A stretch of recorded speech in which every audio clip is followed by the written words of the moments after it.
My name is Patricia. I'm 56 years old, and last Thanksgiving, my own father introduced me as the help, not as his daughter. Not as a retired school principal, not as the woman who paid his property taxes for 3 years when his business failed. No. As the maid. It happened in front of 14 people. 14. The dining room was glowing in that warm, golden light you see in holiday commercials. The table was set with my mother's china, the kind we were never allowed to touch growing up. My younger sister Diane sat to my father's right, wearing a cream sweater and the tight little smile she saves for when she knows she's winning. I was in the kitchen, drying my hand on a dish towel. Yes, I had cooked the entire meal, because Diane has the children. And Patty, you're so organized. That's what they've always said. I walked in just as my father stood up with his wine glass. He tapped it twice with a fork. Before we eat, he said, grinning. I just want to say how proud I am. One daughter is a successful surgeon. He rested his hand on Diane's shoulder, and the other one. He looked round the table. Smirked. Double quotes. Well, every family needs someone who knows how to clean up. Laughter. Actual laughter. My cousin Mark choked on his drink. My mother covered her mouth like it was adorable. Even Diane laughed. And then he said it. Patricia here is basically our Thanksgiving maid. More laughter. 14 people watching me. Waiting to see if I'd blush. Or cry. Or disappear like I always do. I didn't scream. I didn't cry. I didn't defend myself. I stood there very still. And I waited for the laughter to fade. Because here's what they didn't know. They thought I was the quiet one, the overlooked one, the safe one. They had no idea what I had in my purse. They had no idea who was sitting at the far end of that table. And they definitely didn't know what I was about to say next. I picked up my wine glass. I stood up slowly, and that's when everything changed. I raised my glass and looked directly at my father. Thank you, Dad, I said calmly. My voice didn't shake. That surprised them. The room quieted almost instantly. The kind of quiet that feels thick, heavy, curious, because this is usually the part where I smile politely, where I deflect. Where I make a self-deprecating joke so everyone else feels comfortable. Not this time. I really appreciate being recognized. I continued. It's true. I do know how to clean up. A few awkward chuckles. Diane shifted in her chair. But I think it's important, I added, tilting my head slightly, that we clarify exactly what I've been cleaning up. Forks paused mid-share. My father's smile tightened. You see, I said, setting my glass down carefully. For the past 3 years, while Diane was building her practice, I looked at her. I was paying the back taxes on this house. Double quote silence. Not polite silence. Sharp silence. My mother blinked. Patricia. No, Mom. It's okay. Let's just be honest. Since we're all sharing what we're proud of. I reached into my purse. And that's when my father stopped smiling. Because he knew that purse. He knew I never carry paper unless it matters. I pulled out a thick envelope. White. Stamp. Official. I'm very good at cleaning up messes, I said softly. Bankruptcy notices, tax liens, second mortgages. I placed the envelope on the table in front of him. You might want to sit down, Dad. 14 people stared. Diane's face had gone pale. What is this? My father asked, but his voice didn't have the same volume anymore. I folded my hands. This, I said, is the final notice from the county. My mother gasped. They gave you extensions, 3 of them, and I paid them. Every single time. My father's jaw flexed. That was a loan. I held his gaze. No, Dad, it wasn't. The air felt electric. And since you felt comfortable introducing me as the maid tonight, I continued evenly. I think it's only fair everyone knows I also happen to be the sole lien holder on this property. Someone dropped a fork. Diane whispered.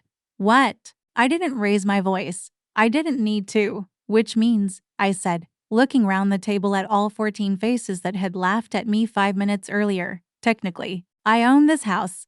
And that's when my father stood up so fast his chair hit the wall. My father stood up so fast his chair slammed into the wall. Don't be ridiculous. Patricia, there it was. That word. Ridiculous. The same tone he used when I told him I was applying for my master's degree at 48. The same tone he used when I left my marriage. The same tone he used every time I dared to step outside the box he built for me. I didn't move. I didn't flinch. I'm not being ridiculous, I said calmly. I'm being prepared. 14 pairs of eyes moved between us like they were watching a tennis match. My cousin Mark whispered, "Wait, she owns the house." Diane's voice cracked. "Patty, this isn't funny." "Oh, I'm not joking," I replied. I reached back into my purse. Because yes, I came prepared. They thought I was the quiet one. They thought I'd swallow the insult, like I always do. That was their first mistake. I pulled out copies of the recorded lien, county stamped, notarized. I slid them across the table. I paid $186,000 in back taxes and penalties over 3 years, I said clearly. When Dad's construction company collapsed and the IRS froze his accounts. Double quotes gasps. My mother looked at him. Edward. He didn't answer her. He was staring at me like he didn't recognize me.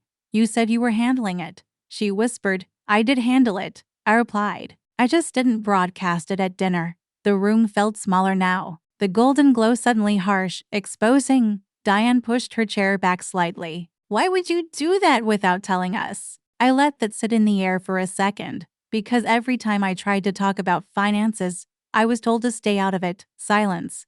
"You introduced me as the maid," I continued, "but I've been the one keeping the lights on." My father's face turned red. "You think this gives you power?" I met his eyes. "It gives me options." That word landed. Options. And here's the part they didn't see coming. I wasn't done. I folded my napkin neatly and placed it beside my plate. "You know what the county allows a lien holder to do after 36 months? I asked quietly. No one answered. I looked directly at Diane. "I can initiate foreclosure." My mother let out a small, broken sound. "You wouldn't," she said. I tilted my head. "Wouldn't I?" And that's when someone at the far end of the table finally spoke up, a voice that hadn't laughed, a voice that had been watching everything. "Actually," he said calmly, "she absolutely can." And every head in the room turned toward him. Every head in the room turned toward him. It was Daniel. My son-in-law, Diane's husband. The golden couple, the successful surgeon and her polished attorney husband. He had been quiet all night, watching, not laughing. He set his fork down carefully. "She's right," Daniel said, his voice steady. "If the lien is recorded and the redemption period has passed, she has the legal authority to initiate foreclosure proceedings." The word foreclosure echoed in that dining room like a gunshot. My mother pressed her hand to her chest. My father barked out a short laugh. "You're going to take legal advice from her?" Daniel didn't look at him. He looked at me. "Patricia," he said gently, "did you file a notice of intent?" I held his gaze. "Yes." My father's face drained of color. Diane whipped her head toward Daniel. "Why are you siding with her?" "I'm not siding with anyone," he replied calmly. "I'm stating a fact." That's when it hit them. This wasn't emotional. This wasn't traumatic. This was documented. Calculated. Strategic. I hadn't reacted tonight. I had prepared for years. "You blindsided us," my mother whispered. I finally allowed myself a small smile. "No," I said softly. I protected myself. I turned back to my father. "You introduced me as the maid, but maids don't hold leverage." He slammed his hand on the table. "This is extortion." "No," Daniel said quietly. "It's enforcement." 14 people? Not laughing anymore. Watching. The man who built his identity and control realized he didn't have it. And here's what nobody at that table understood yet. I didn't want the house. I didn't need the house. What I wanted was acknowledgement. But the moment had passed. He chose humiliation. So I chose consequences. I reached back into my purse one more time. Because yes, there was more. I didn't just file the lien, I said. I placed a second folder on the table. I also had the property reappraised last month. Diane's voice came out barely above a whisper. "Why?" I looked at my father. "Because if I decide to move forward," I said calmly, "this house will go to auction." And then I added the sentence that finally made him look afraid. "And I already have an interested buyer." The room went dead silent, because that buyer was sitting at the table. The room went dead silent, because the interested buyer was Daniel. Diane's husband. The golden son dash and dash law. He didn't look at me right away. He looked at my father. And then he said the sentence that split the room in half. I made her an offer last week. Diane's chair scraped violently across the hardwood floor. What? Daniel exhaled slowly. I asked you about refinancing months ago. You said your father had everything handled. Her face drained of color. My father pointed at him. You slimy little, careful, I said quietly, the word cut cleaner than a scream. 14 people. No one breathing. I approached Daniel after the second extension. I continued, because unlike most people in this room, he reads contracts before signing them. Daniel finally looked at me and nodded. It's a fair market offer, he said. Actually below market, but it prevents public auction. My mother began shaking her head. This is family. I held her gaze. Was I family when I was wiring $62,000 at a time so the sheriff wouldn't post notices on your door? Silence. That sharp, suffocating silence. Diane looked at her husband like she'd never seen him before. You were going to buy my parents' house? Daniel's jaw tightened. I was going to protect our kids from instability. That landed, because everyone knew something else now, if the foreclosure went public. So would the debt. So would the failed business. So would the truth behind the successful surgeon. Narrative. I didn't need to humiliate them. Reality was doing that for me. You can't do this, my father said. But his voice no longer carried authority. It carried fear. And here's the part that changed everything. I didn't argue. I didn't gloat.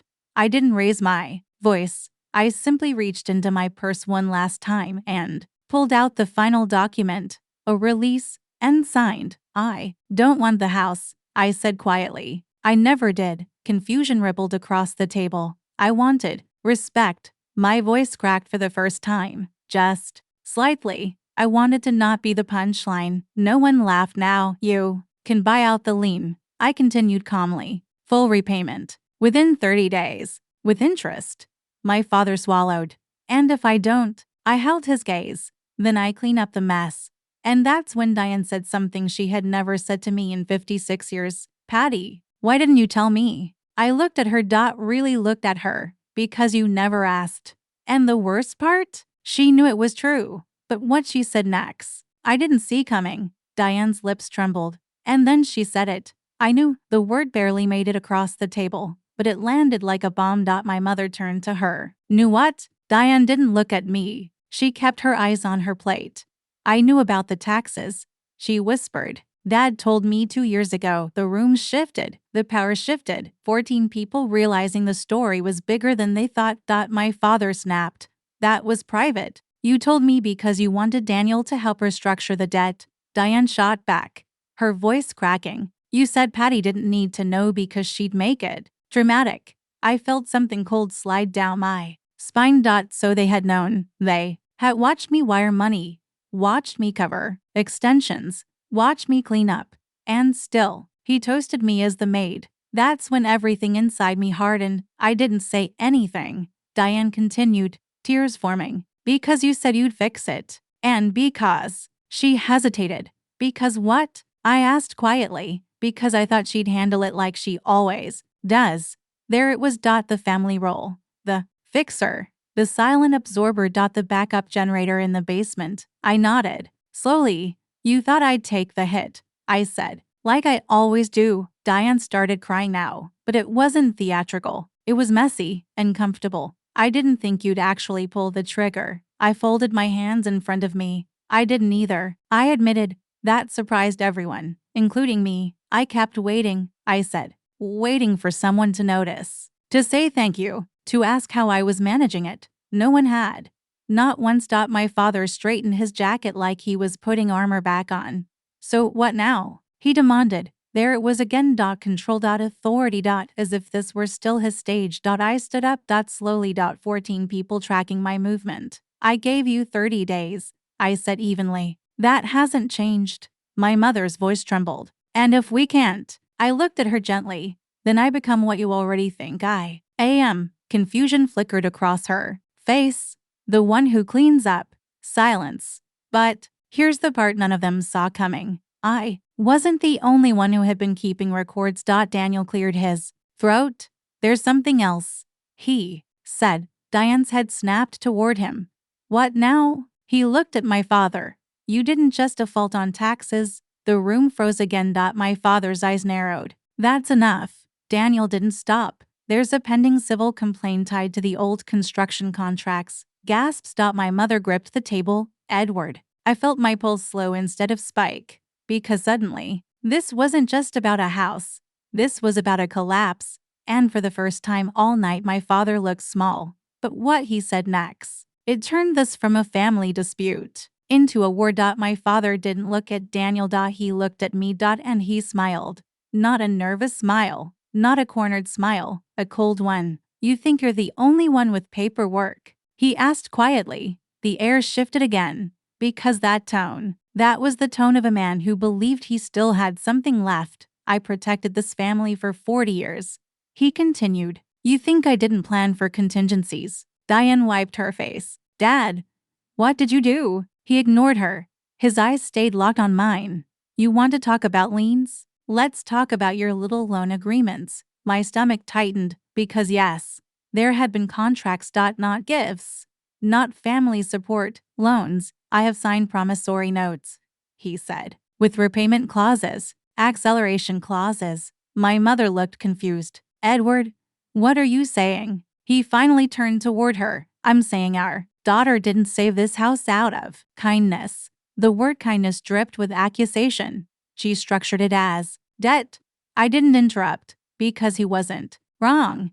I had protected myself. Legally. That means, he continued, voice rising slightly, she's been charging us interest. 14 faces swung back toward me. Diane stared. Patty. I kept my voice level. Yes. The room inhaled sharply, but below market. I added calmly, and document it. You see? My father barked. She's not some martyr. She's a creditor. There it was. The reframing. The attempt to flip the narrative. And for a moment, I saw doubt flicker across the table. That was his strength, rewriting the story in real time. You humiliated me tonight, he said, pointing at me. You brought business into Thanksgiving. I tilted my head. No, I said quietly. You did. Silence. Sharp. Clean. You introduced me as the maid. I continued. In front of 14 people. No one moved. And now you're upset that the maid keeps receipts? That landed. Hard. Daniel didn't smile, but he nodded slightly. My father's jaw tightened. You think this makes you powerful? No, I said softly. It makes me finished. That word hung in the air. Finished. I am done absorbing the blows so everyone else can look polished, I said. I am done wiring money in silence. I am done being the family punchline. My voice wasn't loud. It didn't need to be. And here's where everything fractured. My mother began crying. Quietly. Not dramatic. Not manipulative. Real. Why? Didn't we know how angry you were? She whispered. Because you never asked. The words sat on my tongue again. But this time, I didn't say them. Because something else was happening. Diane looked at me differently now. Not superior. Not dismissive. Uncertain. And my father? He was calculating. You could almost see the math happening behind his eyes. Then he said it. If you move forward with foreclosure, he said slowly, I will contest every dollar. I will drag this through court for years. There it was. The threat. The old strategy. Exhaust her. Outlast her. Break her with process. 14 people waiting to see if I'd flinch. I didn't, because he still didn't understand something. This wasn't about winning. It was about exposure. And I leaned forward slightly. Go ahead, I said calmly. And that's when I told him the one thing he wasn't prepared to hear. Go ahead, I said calmly. And then I leaned forward just enough so only he could feel the weight of what came next. I already met with the attorney handling the civil complaint. The color drained from his face. 14 people, silent. What complaint? My mother whispered. Daniel didn't move. He already knew. But my father didn't. He hadn't expected that. You didn't think I'd look deeper. I continued evenly. When I started wiring 6 figures to the county, I started auditing everything. His jaw tightened. You had no right. I had every right. I said quietly. My name is on the recorded debt. That word again. Recorded. Documented. Verifiable. There are 3 former subcontractors. I continued, my voice steady. And paid invoices. Safety violations. A collapsed retaining wall settlement you buried. Gasps. Diane's hand flew to her mouth. My mother looked like she might faint. You told us that project was resolved. She whispered. It was. He snapped. Not legally, I replied. The room felt colder now, because this wasn't about Thanksgiving anymore. This was about truth. You can drag foreclosure through court, I said softly. But if you do, discovery opens. Daniel finally spoke. And once discovery opens, he added calmly, those civil filings become public record. That was the moment, the one where my father understood. This wasn't just a family argument. This was leverage. Strategic. Layered. He could fight me. But if he did, everything surfaced. The taxes. The contracts. The unpaid settlements. The carefully polished image of the self-made patriarch shattered. You wouldn't destroy your own family, he said. And for the first time all night his voice cracked. I didn't raise mine. I'm not destroying anything, I said quietly. I'm refusing to protect lies. 14 witnesses. No laughter now. No smirks. Just reality settling like dust after a collapse. My mother whispered, Edward, tell me this isn't true. He didn't answer, because silence is louder than denial. I straightened in my chair. I gave you 30 days, I said calmly. Repay the lien, close the civil exposure, make it right. And if I don't? He asked. But the fight was fading. I held his gaze. Then the maid stops cleaning. The words landed heavy. Final. No one moved. No one spoke. And then from the far end of the table my grandson's small voice broke the silence. Grandpa, are we losing the house? And that was the question none of us were ready to answer.